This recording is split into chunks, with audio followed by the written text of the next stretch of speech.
At habang nga kami kumukuha ng dahon ng saging para sa kalamay, biglang dumating si Taho ng Pag-ibig representing. Ayun. Oh, yung mga walang pag-ibig dyan, bumili na kayo ng Taho ng Pag-ibig. Tsak na mapapaibig kayo sa sarap. At kami nga din ay nag-heart ng kamay ni Pag-ibig. Tingnan niya. Lagot ka talaga sa asawa mo mamaya, kirindot ka. Alam nyo, hanga ako dito sa taong to, kay Taho ng Pag-ibig. Napakasipag kahit maulan talaga nagbebenta siya ng taho at napakabait niyang tao. Kaya naman, kaibigan na talaga namin siya ngayon. Simula ngayon, kaibigan na talaga namin siya. At lagi nyo siya makikita sa vlog ko. Dahil kukontakin ko talaga siya at kukontakin namin siya. Tamang-tama nga ang pagdaan dito ni Taho ng Pag-ibig dahil hindi pa talaga kami nag-aalmusal.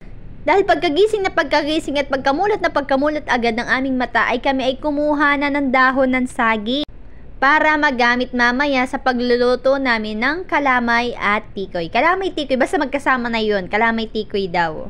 At i-upload ko nga din pala yun kung paano lutuin yung kalamay tikoy dito sa aming probinsya, dito sa Tayabas. Dahil itong pagluluto ng kalamay ay tradisyon na namin every year bago sumapit ang Pasko.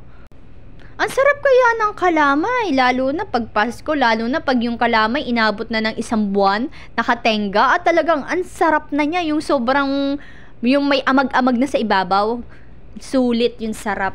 Balik nga ulit tayo dito kay Taho ng Pag-ibig. Ito, kilala ko na talaga to si Taho ng Pag-ibig at naririnig ko na talaga to sa pinsan ko na dahil close sila nung pinsan ko.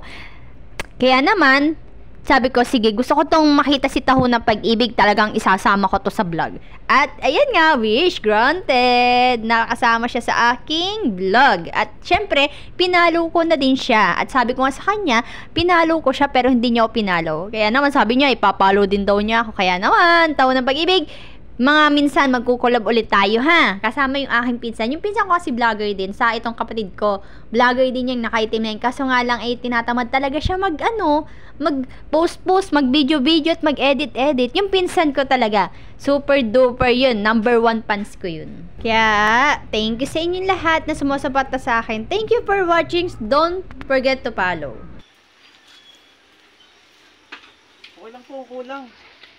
Napakayaman. Bibigyan ko na lang din, no? Daw. Ay, tikman natin dali. Dala, tricycle. Uy. Nga naman, ako manihigop muna ng taho. Napuso-puso ang mata. Kulang pa nga po ba?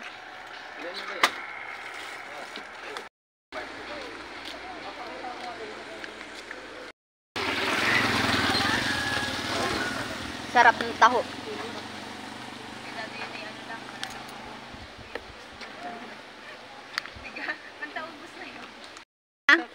Thank you so much. Ano po pangalan niyo sa Facebook po? Bada TV po. Badat po. Bada. Bada. Bada. Bakla. Bakla.